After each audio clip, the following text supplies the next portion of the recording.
Box ஃபுல்லாக எடுக்கணுமா? சரி பேர் தெரியுதுங்களா? தெரியுது.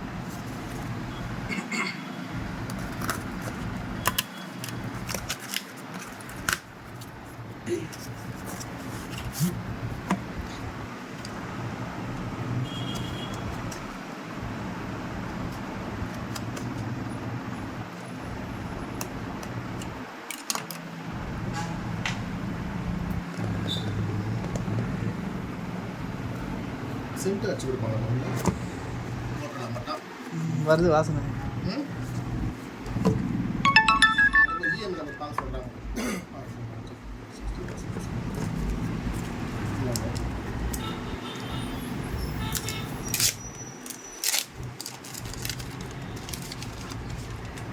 கலர் நல்லா தான் இருக்கு.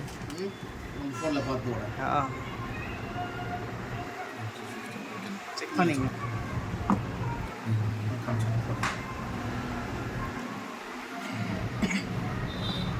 ஃபோன் ஆன்லைன் தான் வருமா?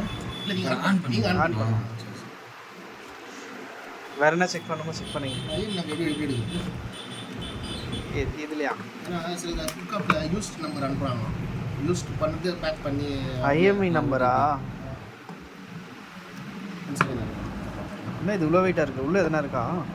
கவர் இருக்கும்னு நினைக்கிறேன். சார்ஜரே வெயிட்டு.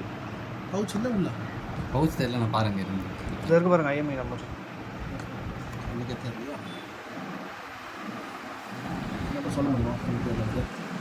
கணக்கு கூட்டம் எங்கே 3584 3584 584 80 58 27 07 198 இதெல்லாம் ஃப்ரெஷ்ஷாக தான் இருக்குது. ஒன்றும் பிரச்சனை இல்லை.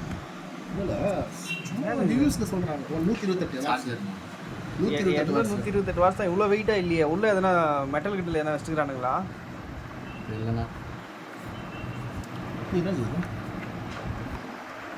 எட்ஜி 50 ப்ரோ உங்கள் மொபைல் புரியுது. இல்லை யூஸ்டுன்னு வரதான் சொல்லுது. ஐயோ நம்ம ஏற்கனவே யூஸ் பண்ணி சிம் போட்டு ரிட்டர்ன் பண்ணுறாங்களே, அது மாதிரி சொல்லிங்கன்னா காமிடுங்க. எதுவும் பிரச்சனை இல்லை. இல்லை இதில் பாருங்க நாங்கள் இதுக்கப்புறம் உங்களோட இதுதான். அவ்வளோதான். மொபைல் இருக்குது, மொபைல் ஆன் பண்ணி காமிச்சாச்சு, அவ்வளோதான். இதுக்கப்புறம் அது என்னவோ நீங்கள் தான் பார்த்துக்கணும். இல்லை அதுவும் சொல்கிறாங்க ஓடிபி வராதுக்கு முன்னாடி அது கொஞ்சம். ஆனால் ஓப்பன் டெலிவரினாலே சொல்கிறது கேளுங்க.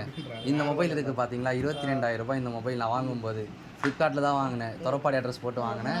ஓப்பன் டெலிவரி நான் கேட்டேன். எனக்கு நானே ஓப்பன் டெலிவரி யாருக்கும் கொடுக்க மாட்டேன்.